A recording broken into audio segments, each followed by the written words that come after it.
Божи благослов. Ќе имаме една, ја мислам да ќе биде кратка, освен ако не ме поведе духот, па да се продолжи. Кратка, едноставна проповед, меѓутоа верувам дека ќе биде поучна. А е на некој начин поврзана можеби со опулката, имавме поука, која што не можевме, како и секоја друга во 30 минути да исцрпиме, за законот Божи, за тоа што значи држањето, што значи послушноста. Еве, денеска решив мако да зборуваме во правецот за непослушноста и за последиците на непослушноста, и за тоа да видиме колку можат тие последици да бидат далеку сежни, да бидат страшни. Зборуваме за последиците на оваа земја, за овој земски живот, овоземскиот живот, а кажавме, баш во мојот коментар спомнав, дека последиците на секој греф и кршење на законот, односно непослушност, вечните последици се знаат кои се. Вечна погибел. И кога зборуваме за непослушноста, може би еден така добро познат пример ни е примерот на Саул, затоа свртаме во првата книга на Самуил, во 15-тото поглавје, прва книга на пророкот Самуил, во 15-тото поглавје, и да се подсетиме на еден момент кој што е најверојатно и клучен, да, тој е клучен момент откако на Саул ќе му се одземе царувањето. Еве зошто. И да видиме за каква непослушност станува збор. Од првиот стих читам: еднаш Самуил му рече на Саула: Господ ме испрати мене за да те помажам за цар над неговиот народ Израел. И така послушај ги Господовите зборови.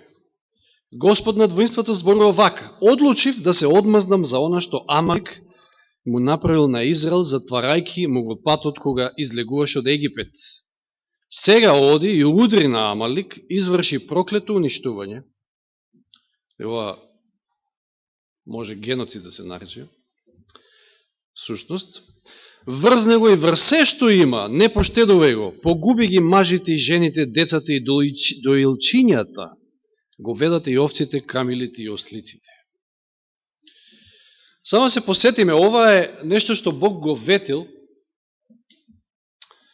Знаете, амаликиците биле тие кои што ги нападнали израелците уште после излезот од Египет.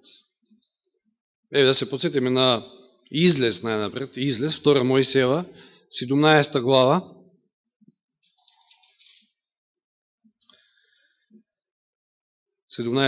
Излез, од 8 стих. Тогаш дојдоа амаликиците и завојуваа со израелците кај Рафидин. А Мојсей му рече на Исуса: одбери момчиња и тргни и зафати борба со амаликиците. Јас ќе застанам утре на врвот на ридот. Сеќавате на ова сцена, позната сцена, со Божиот стап во раката. Исус направи како што му рече Мојсей, значи Исус навени, стапи во борба со амаликиците, а Мојсей, Арон и Ор се искачија на врвот на брдото, и доека Мојсей ги држеше рацете издигнати, израелците победуваа, а кога ќе ги испуштеше рацете, губеа. Победуваа амаликиците. Интересно. Но најпосле рацете му стежнаа на Мојсија, затоа зедоа камен, го ставија под него и тој седна, доека Арон и Ор, еден од едната, другиот од другата страна, му ги држеа рацете. И седо за дисонце. И Исус ги совлада со острицата на мечот Амалика и неговиот народ. Тогаш Господ му рече на Мојсија: запиши го ова во книгата на спомен и врежи во Исусовите уши, дека јас, значи, ќе го избришам сосем споменот на амаликиците под небото. И во Второ Законие, 25 глава,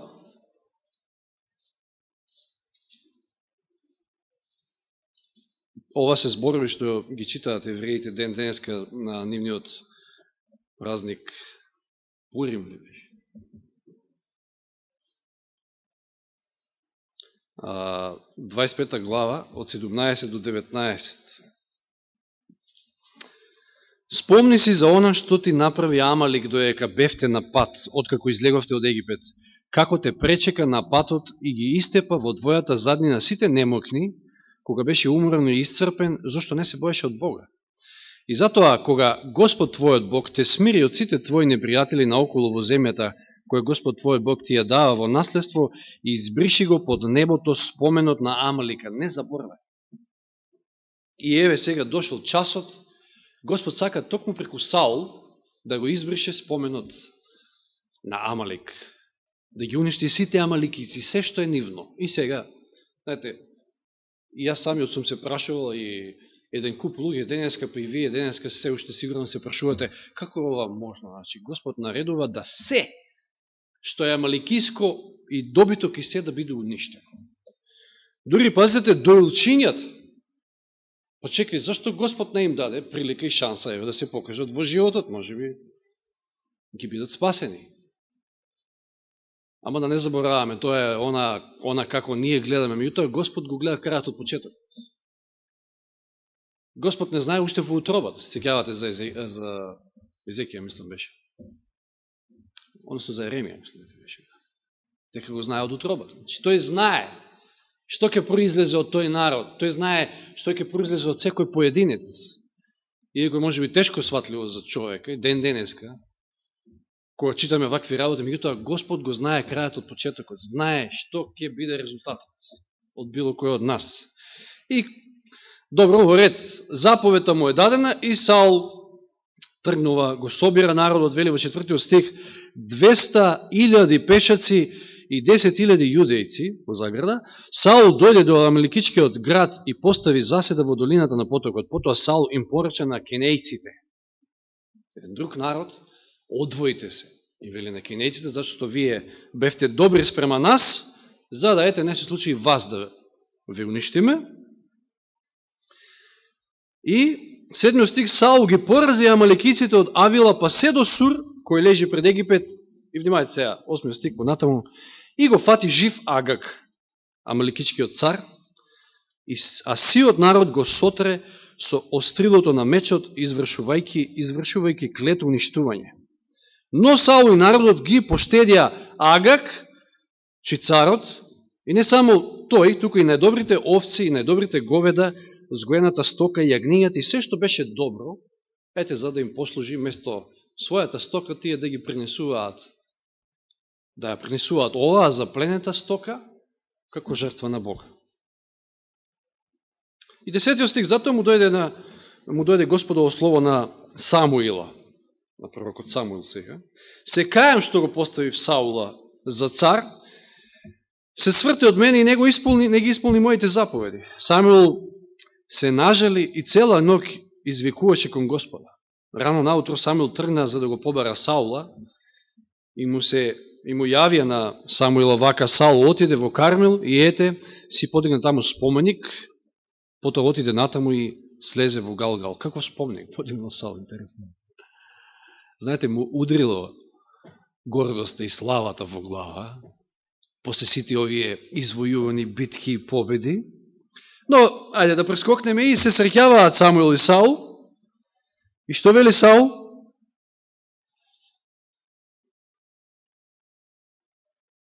Да, па тоа е 13 стих веднаш, а и подолу, уште еднаш му го кажува тоа. Значи, кога Самуил дојде ка Саула, Саул му рече: благословен да си од Господа. Ја извршив Господовата заповед. А Самуил му вели: а што е тоа блејање таму што слушам? Ама знаеш што, ние ги застедевме тие, ги запленивме онаа добра стока за да му послужиме пак на Господа, да му ги дадеме како жртва.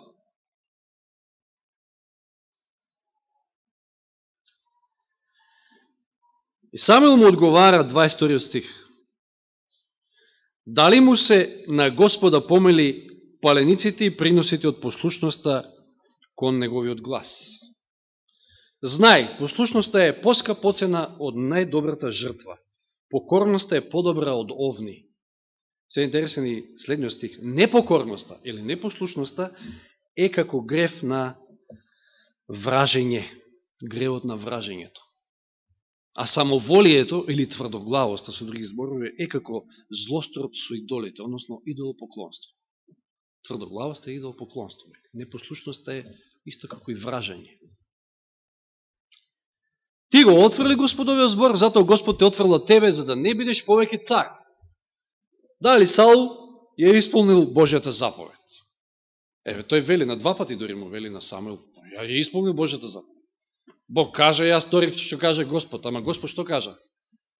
Значи, Господ кој ќе каже нешто, треба точно така и да направите. По тоа се гледа всушност нашата доверба во Него. Значи, колку ние му веруваме.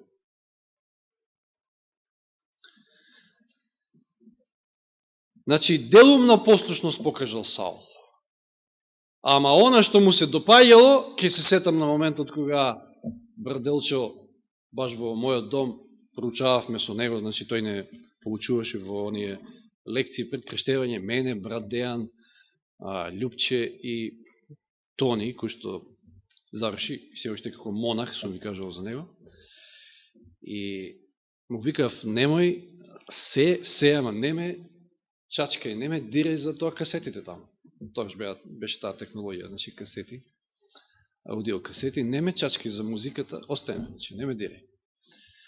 И ден-денеска сме може би такви. Знаеме, Господ јасно кажал, дали во поглед на диета, на исхрана или на било што, било која сфера од животот, така треба да направиш.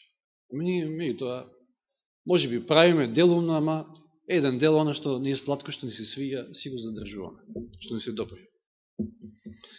Така и Саул. Меѓутоа Саул ја изгубил титулата цар поради овие, може да кажеме, ситни грешки. Елен Вајд дури кажува, знаете зашто го направил тоа што го донел Агаг, го сочувал царот Агаг, амаликискиот цар. Вели, оваа победа над амаликиците, најсјајната победа што кога и да ја извојувал Саул, повторно возбудила гордост во неговото срце. Па не е ни чудно, затоа што направил и споменик таму. Што за него представувало најголема опасност. Божјата заповед била само делумно извршена. Со желба да ја зголеми славата на своето триумфално враќање, чија слава? Својата слава,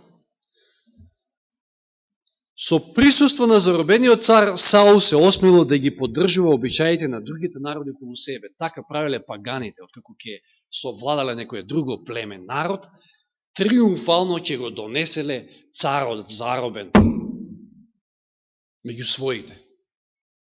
Ете да се гордеат со својата победа.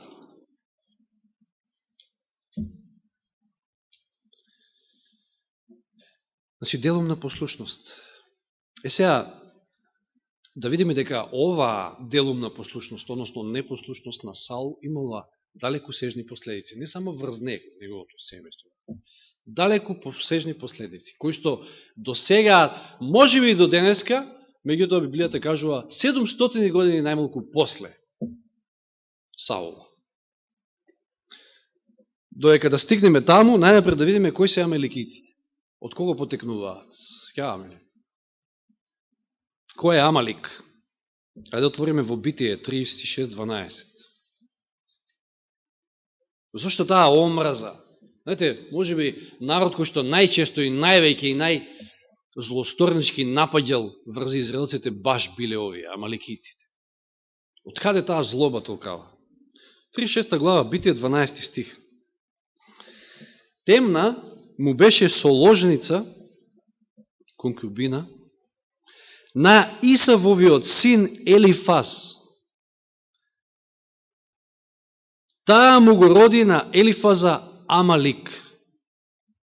Значи, кој е Амалик? Внук на Исав. Од Елифаз, синот Исавов. А знаеме што се случило меѓу Исав и Јаков. Исав не можел потоа да си опрости ни на самиот себе и дури и на Јаков, иако знаеме она средба и понатаму, зошто го изгубил првенството и сите оние благослови што доаѓаат со првенството. И еврејската традиција вели дека Амалик живеел тука, во шаторите на Исав и постојано ги слушал тие негативности за Израел, за Јаков и 12 племиња израелски, значи после тоа. За Израел, всушност. И ете, од каде всушност тој раздор, тие непријатности помеѓу овие два народи. И сега, да видиме колку некогаш таа некоја наша делумна послушност, односно непослушност, може да досегне и какви може да бидат последиците страшни и далекосежни. После 700 години, одиме после 700 години од овие случаи, во времето на Естира, и отвараме во книгата на Естира,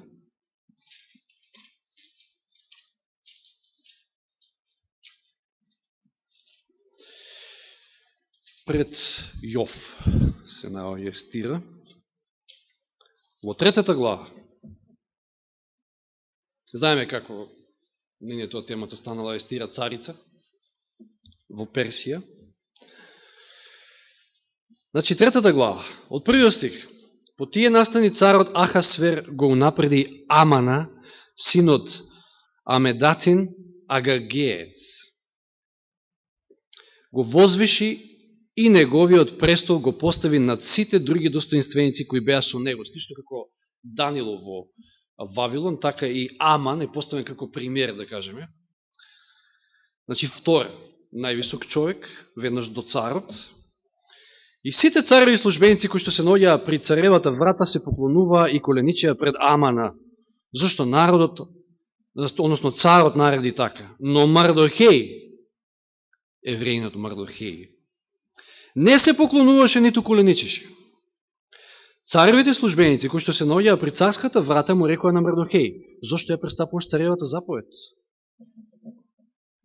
Еве го тоа приоритетност на авторитет, како кажа брат Даниел. Затоа што му е помила Божјата заповед. Ке коленичи само пред Господа.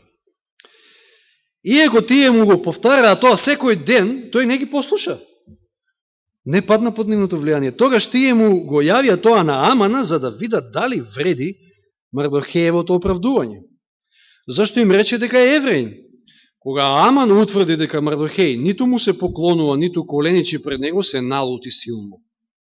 А кога научи на кој народ му припаѓа, му се стори премалку да ги подигне расте против самиот Мардохеј, туку што намислил? Науми да ги погуби со него и сите евреи кои што живееа во сето Ахасверово царство. На кого ви личи овој?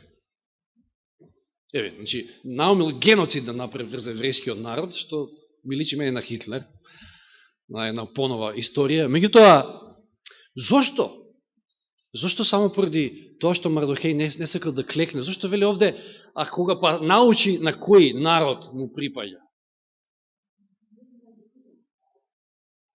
Сега, Библијата има некои моменти кои што може да укажува на тоа. Еврејската традиција со сигурност тврди дека овој Аман, кој што вели овде Агагеец, можно е, односно тие велат дека има сигурно потекло, директно потекло од Агаг, царот амаликијски, кој што нели беше поштеден од Саул, и тоа Самуил потоа го погуби. И јас нема да кажам дека сигурно е така, меѓутоа има некои моменти во Библијата кои што укажуваат на тоа, дека е така, и знаете што е интересно, посебно овде интересно. Тоа што, еве, да свртиме малку за момент,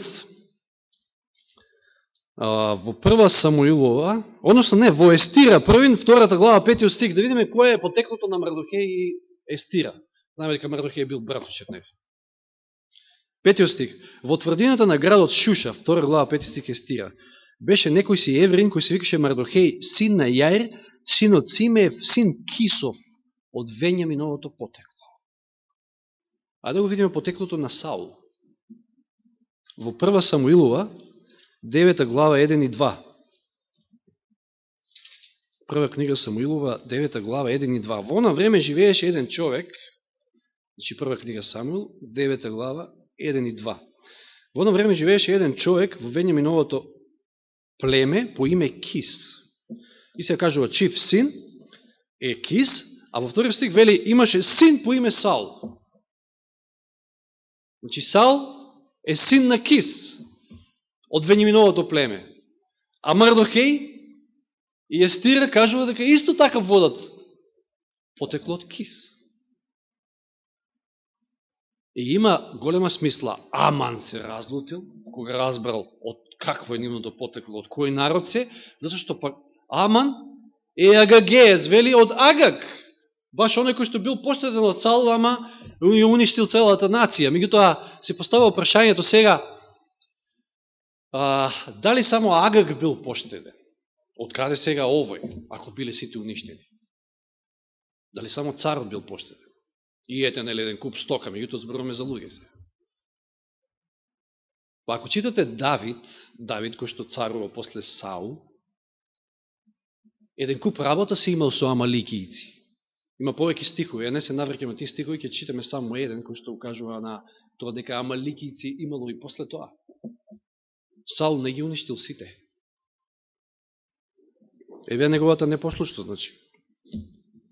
И сега, може би појасно, кога го имаме ова предвид, зошто Аман сакал да ги уништи сите евреи? Видите кои се последиците од една непослушност на Саул. Ако Саул претходно ги уништил сите амаликици, затоа што Господ во своето провидение видел каков народ си, дека нема веќе фајде од нив и дека треба да ги исчисти едноставно од земјата. Ако Саул тоа го направил, ваква сцена, ваков момент немало да има. Фала на Бога, нели, во неговата милост, па и провидение ја поставила Естира токму во тоа време како царица, за да го избави својот народ. Меѓутоа, затоа што е под Божја заштита, меѓутоа зборуваме за последиците на една непослушност на Саул.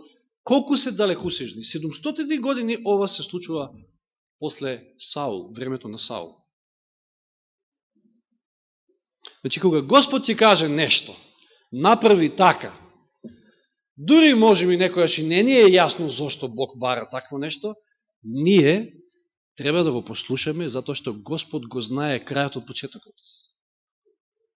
Зошто да не избегнеме непријатности, неволи во иднина? Значи, тука се гледа нашата вера. Ако послушаме како што Господ кажал, тоа што немаме да имаме непријатности во иднина. Дали и тоа станува збор, еве за здравствената реформа, еве често пати се навраќаме на неа. Господ кажал, ова ќе јадеш, ова нема да јадеш, вака ќе правиш, така ќе правиш. Сега ние, ама мило ми е, ова мило ми е тоа, па зошто да се фрламе во неволи, значи, кој што во иднина може да дојдат. Ако е во прашање здравието, денеска, значи, знаеш како викаме, час га видиш, час га не видиш. Односно, денеска може да е здрав, ама утре се може да му се случи на човек. Наистина живееме во едно страшно време. Значи, пуката е една многу голема. Господ секогаш знае што прави, тоа треба да им биде јасно. А ние треба да покажеме безпрекорна послушност. Нормално, ако навистина имаме и целосна доверба во него, тогаш ќе дојде и таа послушност. Исаија 55.8 ни кажува една битна мисла. Исаија 55.8.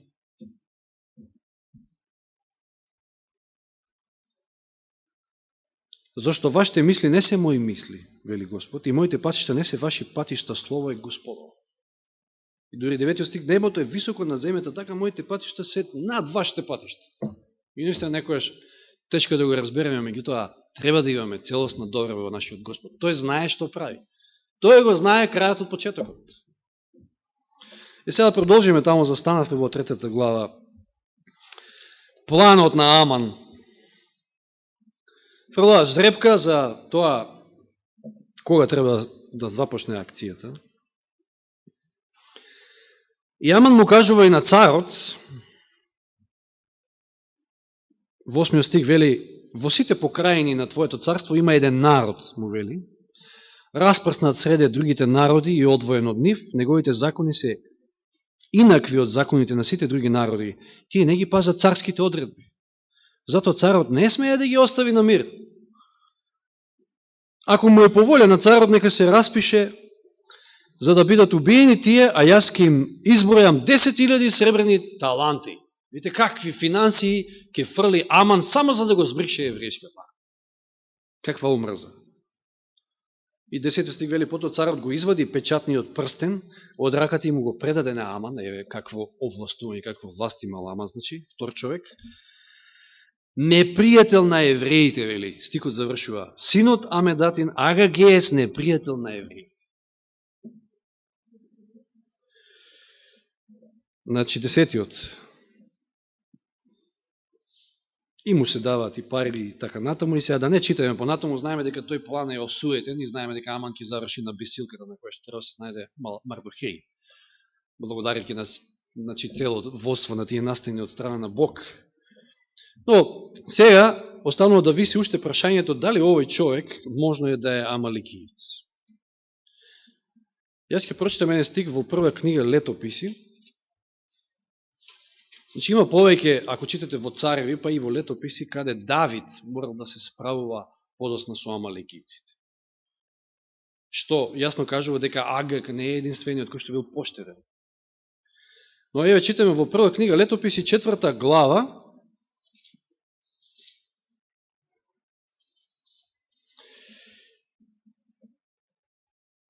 и овде се наредени, значи, потомствата на Давид, на Јуда, на Симеон, на Рувим, на сите, значи, племиња, потомците нивни, и 41 до 43 стих читаме за Симеоновите потомци.